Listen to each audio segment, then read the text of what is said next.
ವಿಜಯ್ ನಾಯಕತ್ವದ ಭೀಮಾ ಈ ಸಿನಿಮಾ ಮುಖ್ಯವಾಗಿ ಯುವಜನತೆಯ ಭವಿಷ್ಯದ ದೃಷ್ಟಿಯಿಂದ ಮಾಡಿರ್ತಕ್ಕಂಥ ಸಿನಿಮಾ. ಇವತ್ತು ಬಹಳಷ್ಟು ಜನ ಯುವಕರು ಯುವತಿಯರು ಮಾದಕ ವಸ್ತು ಅವಳಿಗೆ ಬಲಿಯಾಗಿ ತಮ್ಮ ಭವಿಷ್ಯವನ್ನು ಹಾಳು ಮಾಡ್ಕೊಳ್ತಕ್ಕಂಥ ಅನೇಕ ಸನ್ನಿವೇಶಗಳನ್ನು ನಾವು ನೋಡ್ತಾ ಇದ್ದೀವಿ.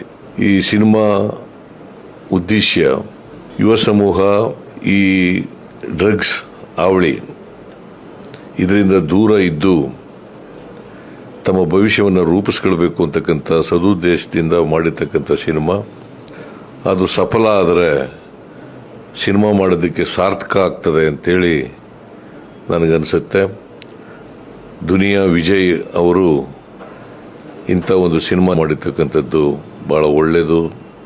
ಸಮಾಜದ ದೃಷ್ಟಿಯಿಂದ, ಯುವ ಸಮೂಹದ ದೃಷ್ಟಿಯಿಂದ ಇದು ಯಶಸ್ವಿ ಆಗಲಿ ಅಂತೇಳಿ ನಾನು ಪ್ರಾರ್ಥಿಸ್ತೇನೆ. Thank you so much. Thank you.